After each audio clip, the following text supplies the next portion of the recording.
আজ আমি তোমাদের প্রাইভেট কার চালানো শেখাবো। এই গাড়িটা কিভাবে চালাতে হয়। প্রথমে দরজার লক খুলবে, তারপরে গাড়িতে গিয়ে বসে যাবে, বসে বাকি কাজগুলো করবে, সিট বেল্ট লাগাবে, তারপর আস্তে আস্তে একে একে অন্য কাজগুলো। সিটে বসেই প্রথমেই আপনি সিট বেল্ট লাগাবেন, সিট বেল্ট লাগিয়ে এভাবে বসে পড়বেন, বসে তারপর আপনি চাবি লাগাবেন। চাবি লাগানোর পর অনেক গাড়িতে দেখবেন চাবি লাগানোর সিস্টেম নাই, এই অটো সেন্সর রয়েছে। আপনার রিমোটটা যখন পকেটে বা হাতে থাকবে, এই সেন্সরের চাপ দিলে আপনার গাড়ি স্টার্ট হয়ে যাবে। এটা হলো অটো গাড়ি। আর এই অটো গাড়ির জন্য কিছু কিছু জিনিস রয়েছে যেটা আপনাদের খুবই জরুরি দরকার, যে কিভাবে কি করবেন সম্পূর্ণ এই ভিডিওতে দেখবেন।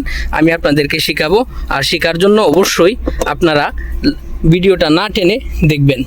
দেখুন এখানে রয়েছে গিয়ার, আর এই অটো গিয়ারের কিভাবে ফাংশন কি করতে হয় আমি আপনাদেরকে দেখাচ্ছি। মনোযোগ সহকারে দেখুন।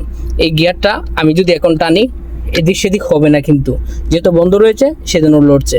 এটার কিন্তু ক্লাস নাই, এই গাড়িটার কিন্তু ক্লাস নাই। দেখেন আপনারা যদি একটু খেয়াল করেন, এই গাড়িটাতে ক্লাস নাই, এটা কিন্তু ব্রেক, শুধুই ব্রেক, এখানে কিন্তু আরেকটা ক্লাস নাই। ক্লাসের জন্য আপনারা কি ব্যবহার করবেন? ক্লাস তো অবশ্যই আছে, কিন্তু এই ক্লাসটা হলো যে এখানে, এই যে দেখুন এখানে সুইচটা রয়েছে, এই সুইচটা এভাবে চাপ দিয়ে ধরে আপনারা যখন আগে পিছিয়ে দিবেন তখন গিয়ার দেখবেন সামনে পিছিয়ে যাবে। এই যে দেখেন পি, আমি কিন্তু এটা ক্লাসটা ধরছি হাতে, এই সুইচটা, এটা কিন্তু ক্লাস। এটা চাপ দিয়ে ধরে যখন আমি পিছিয়ে দিলাম তখন দেখুন এখন কিন্তু পিতে পড়ে গেছে, পার্কিংয়ে চলে এসেছে। হ্যাঁ, আবার আমি যখন আগে পিছিয়ে করব তখন কিন্তু আগে পিছিয়ে হবে। এটা দেখেন আর মানে ব্যাক গিয়ার, রিভার্স, এন মানে নিউট্রাল, ডি মানে ড্রাইভ, এম মানে আরও শক্তিশালী। এমে যদি দেন তাহলে আরও একটু শক্তি নিয়ে গাড়িটা ঘুরবে। এটা হলো তার। এবার দেখুন আপনারা, এটা এভাবে যদি কাজ করে, এটা হলো রিমোট। আমি চাইছিলাম না দেখাইতে, আবার দেখাই দিই। এটা গাড়ির রিমোট, এটা দিয়ে গাড়ি এটা আনলক হয়, এটা দিয়ে গাড়ির দরজা লক হয়, এটা দিলে ফিসে ব্যাগ ডালা খুলে, আর এটা দিলে গাড়ি স্টার্ট হয়ে যায়। তো এটা আপনারা চাবি রিমোট আপনারা জানেন অনেকেই। তো এই গিয়ার সম্পর্কে আমি আপনাদেরকে বোঝাতে পারছি না, আবার বলে দিব।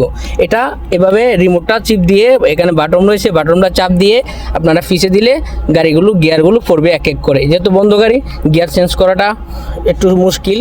অটো গাড়ি এইভাবে গিয়ার চেঞ্জ করলে সমস্যা হয়, যার জন্য আর চেঞ্জ করে দেখাইনি আপনাদের। পি মানে পার্কিং, আর মানে ব্যাক গিয়ার, এন মানে নিউট্রাল, ডি মানে ড্রাইভ। এটা হলো গিয়ারের ফাংশন চলে গেল।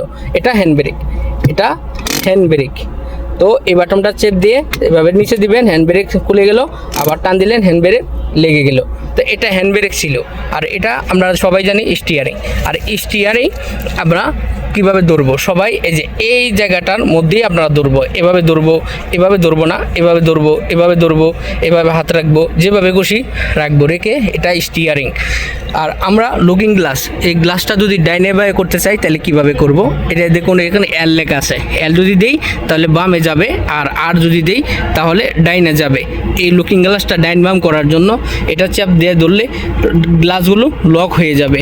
এটা দিলে আমার বাম পাশের ডোরের লক গ্লাস উঠবে, আর এটা বাম পাশের ওটা উঠবে।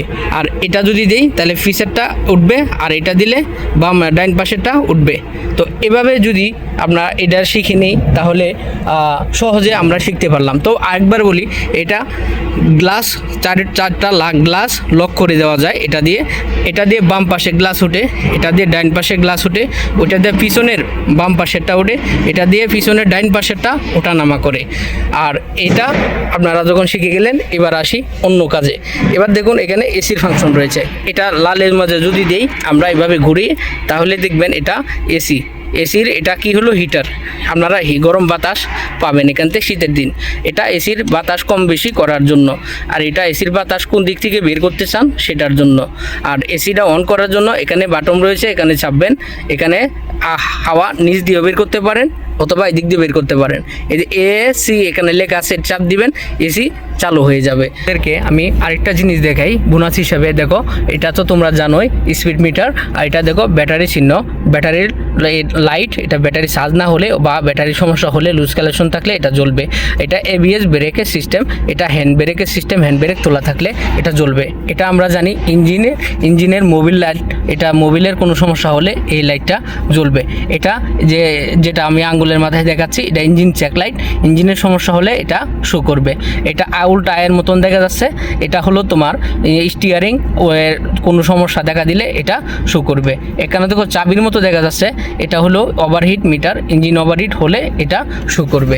তো আমরা জানি বিশেষ করে সৌদি আরবে উল্টা স্টিয়ারিংওয়ালা গাড়ির দেখো এখানে আমি যখন নিচের দিকে টানবো তখন ইন্ডিকেটারটা বাম দিকে হলো, উপরের দিকে দিব তখন ইন্ডিকেটারটা বাম দিকে হলো।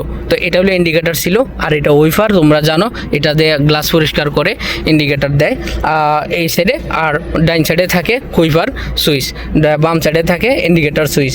তো এখানে দেখো কিছু ফাংশন রয়েছে, সাউন্ড কমানো বাড়ানো, কল দেওয়া, এরকম অপশন রয়েছে। তো তোমরা যদি এভাবে শিখো আর এইভাবে শিখে গাড়ি চালাও তাহলে তোমাদেরকে বোঝার উপায় থাকবে না তোমাদের দেখে কেউ যে তোমরা নতুন ড্রাইভিং শিখেছো অথবা আগে এই গাড়ি চালাওনি। তো ভিডিওটা কেমন লেগেছে বন্ধুরা তোমরা কিন্তু জানাবে। আরও কিছু নিয়ম রয়েছে, আপনারা চাইলে আমাকে কমেন্ট বক্সে লিখবেন, আর আমি সুন্দর করে আপনাদেরকে শিখিয়ে দিব যে কিভাবে চালাতে হয় এই গাড়িটা চালানোর সম্পূর্ণ প্রক্রিয়া নিয়ম। আর আপনারা যারা দেখলেন কেমন লেগেছে, উপকৃত হয়েছেন কিনা ভিডিওটা শেষ ভাগে অবশ্যই কমেন্ট বক্সে কমেন্ট করে জানিয়ে দিবেন।